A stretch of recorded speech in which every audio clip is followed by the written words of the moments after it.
Where's the actual? I mean, I could just look it up real quick. Apocryphal Bahamut. Jesus Christ, what a name. The horn of bone emits an unbridled tone that calls your apocryphal Bahamut to your side. Missed. Oh, wait, hold on. It's too fast. As you may recall, I oversee the atmospheric circulation system on the moon. For the past several days, its internal gauges have picked up the most unusual ethereal emanations, and I need your help deciphering them.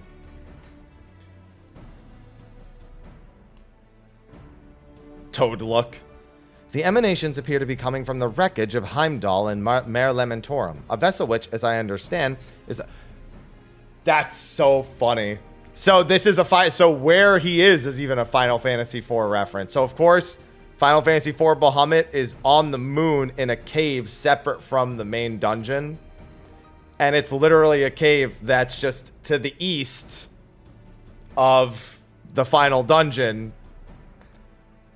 Heimdall is east of Zodiark's little hole in the ground. Even that alone is a fucking reference. Final Fantasy IV reference.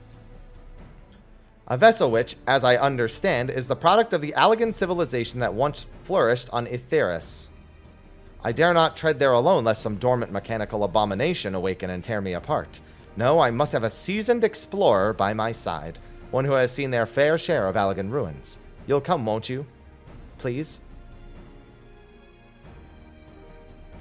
Oh, I knew you'd say yes. Thank you, my friend, thank you.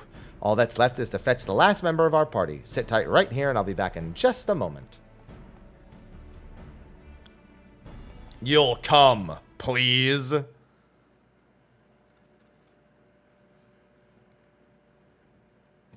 At least he said please.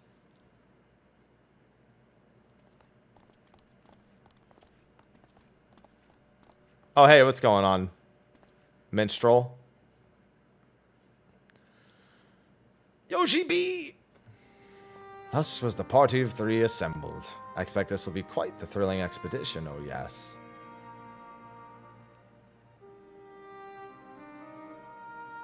I will forego introduction, seeing as you two are already acquainted. As for how I came to know the minstrel, we met during my studies here in Charlian. I thought his insight would prove integral to our investigation. Singing Way tells me he's detected a most distinctive rhythm in the ethereal signatures received by his atmospheric device, a rhythm which harkens to the mind of mellifluous of a poem, which is why I petitioned his expertise. There are none better versed in the melodies of Aetheris. Heimdall's last sight. 'Tis the ruin of the vessel which once monitored the dreadworm Bahamut inside his sanguine prison, Dalamud. That music of all things appears to emanate from the wreckages. Altogether intriguing. Long has it been a dream of mine to visit the ashen satellite which rests in the heavens. When Singing Way relayed to me his intention to petition your aid, I was all the more eager to make this first foray. And I'm glad to have you aboard. Once you've both seen to your preparations, let's have our emergent survey crew rendezvous on the moon in Sinus Lacrimarum. Froghead. What robes are these? The 24-man. Oh, no, actually, these are the crafted robes. The ones I'm wearing are the crafted robes. I have the body piece from the new 24-man, but it didn't auto-equip.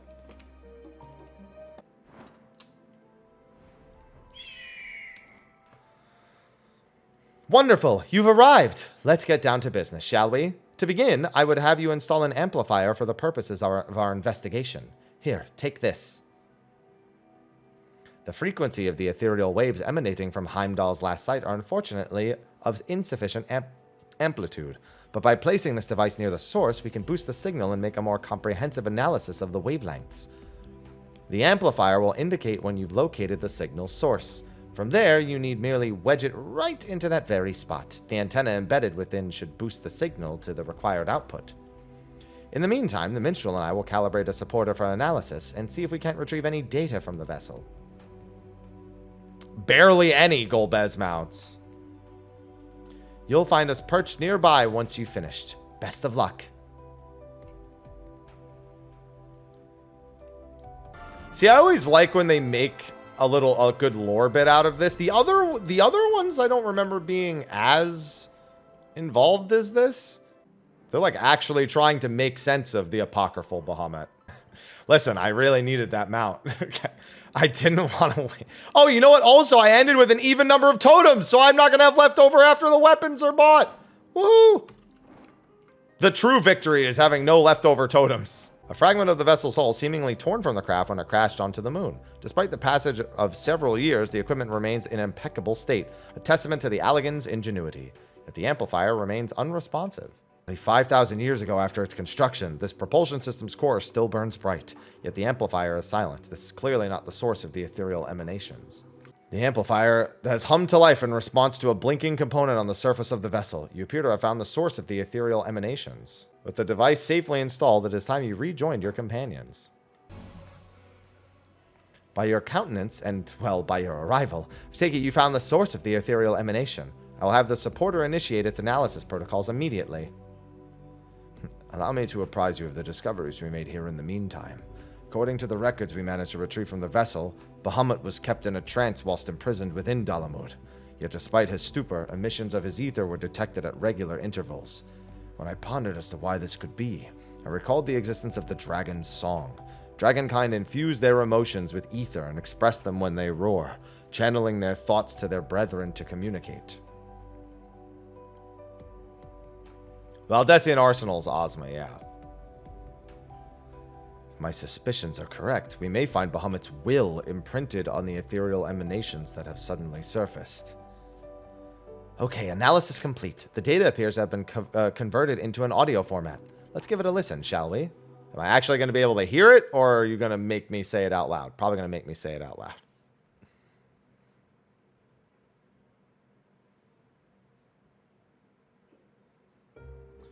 Bring unto mine enemies crushing defeat.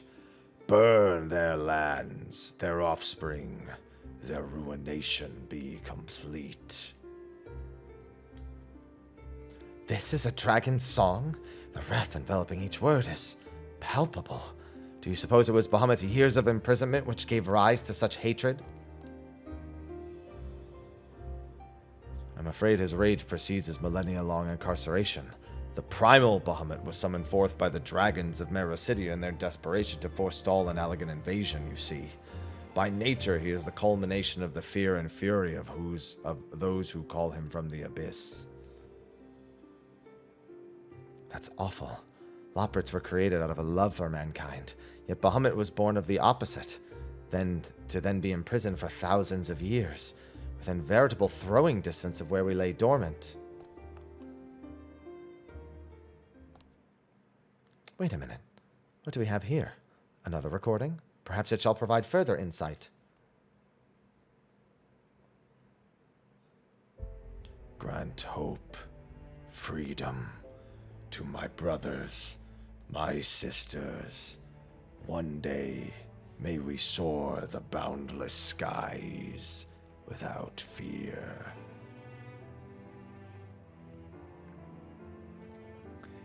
Interned within Dalamud for millennia, Bahamut yearned for a day when not only he, but his oppressed brethren could find solace in the heavens once more.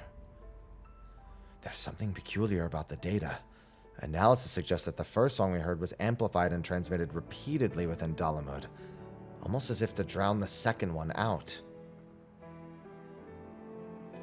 The Allagans needed Bahamut to serve as Dalamud's living core, and only by fueling his hatred could they draw out his fathomless reservoirs of ether to keep the lesser moon afloat.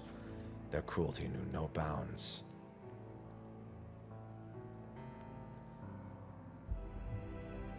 Urian J. once told me the importance of the word which inspired my name. That is, that to sing is to express that which comes from the heart, the purest feelings of joy, sorrow, and much, much more. For Bahamut's song to have been overwritten and effectively erased, it isn't right.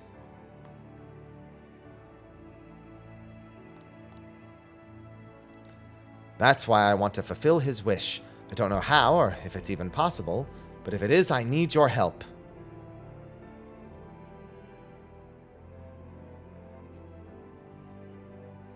There is a means to give form to feeling, provided one has the appropriate instrument. Yeah, the minstrel knows a little bit about this. Yet Bahamut is long deceased. The ethereal waves recorded on this vessel are not more than the vestiges of his unfulfilled yearnings. Even should they be realized now, we would only be erasing our own consciences, and by some account committing taboo. Still you would proceed. I would.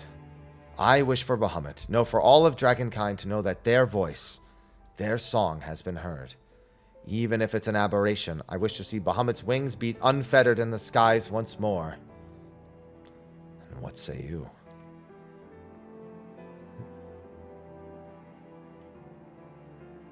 Hell no, I'd fuck that. Let's remember the way he wished. No, fuck that. I want it. I want the same. Give me the goddamn mount. Free me from the wheel. Very well. In light of your resolve, I shall bequeath to you this apocryphal horn. It is capable of manifesting an entity which corresponds with the desires of those who wield it. When you press the instrument upon your lips, you need but keep Bahamut's song of hope in your breast. A being fit to inherit his aspiration shall surely come forth. Assuming, of course, that requisite ether is to give it form is available. Pray summon the phantom beings you have collected in your travels, and let their power serve as a font of energy to complete this rite. Let us hie ourselves to a locale that can accommodate the ritual. I dare say the Great Abyss shall serve as a fine stage. Yeah, that sounds like a great place to summon Bahamut. We need to stop sending dragons into this hole in the moon.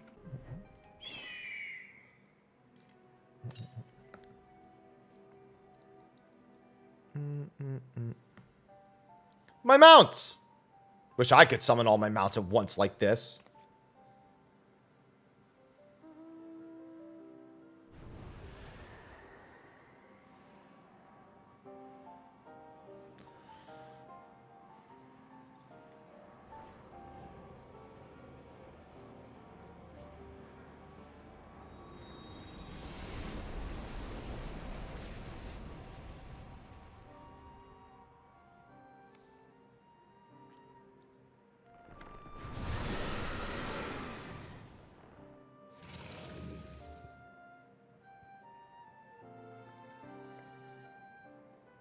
So this is the manifestation of Bahamut's innermost desire. It's magnificent. Verily, 'tis a worm not of dread but of hope, yearning to spread its wings and speed across the firmament. And it seems it has recognized our friend here as its master. Pray, lend me thine ears for a moment, friends. On palest moon a wish take wing, of hope for freedom born. Aloft with dragons soar and sing, the hero's heart was sworn. Forgive me, I could not help but convey this miracle in verse. Like a rushing stream, the words came tumbling forth unbidden. And for this new composition, perhaps a moonside wish should serve a fitting title. Precious few are blessed as you with tales of adventure. Yet despite full awareness of your past exploits with similarly fantastic creatures, never did I imagine that the manifestation of Bahamut's desire would be counted among them. But I digress. Atop these wings of hope may you soar further than ever before. And one day, when you have returned from your latest adventure, I pray you share the trials and tribulations of your journey with me. Frogface. Regarding what the minstrel said earlier, maybe it really was a step too far to give form to Bahamut's wish. Maybe this was a selfish act, just a means to soothe my own conscience. But now that I see this embodiment of simple hope, to fly and be free, know that it will have every opportunity to do so at your side. I'm glad we went through with it. So thank you, mister. You didn't have to help, but it means the world to me that you did. Let this newborn being experience all that Bahamut was denied, and together may both your dreams be fulfilled. Frogface.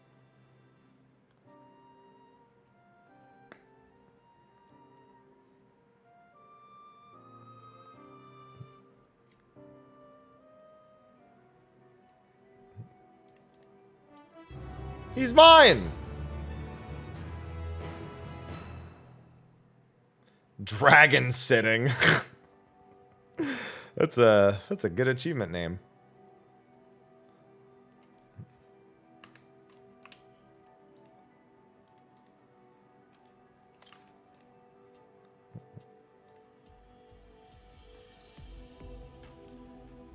The Apocryphal Bahamut.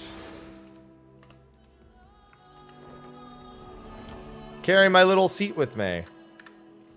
Dude, I look fucking... Look at how fucking comfortable I am. Jesus Christ. I got that gamer slump. Unironically how I'm sitting at the moment. Yeah, don't piss Bahamut off. He'll just drop you in the hole. Yeah, those are exactly the same. Somebody said earlier that they were different sizes. Like, I'm pretty sure they're the same. The snap emote.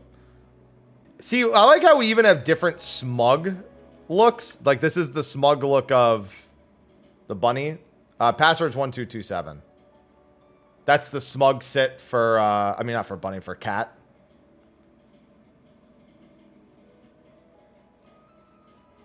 The smug sits. There's the snap. Apocryphal Bahamut. Summon forth your apocryphal Bahamut, an embodiment of the fallen worm's burning desire to be free, and apparently carry you on a sofa. What a fucking description. See, I wasn't gonna call it a sofa, but now I have to.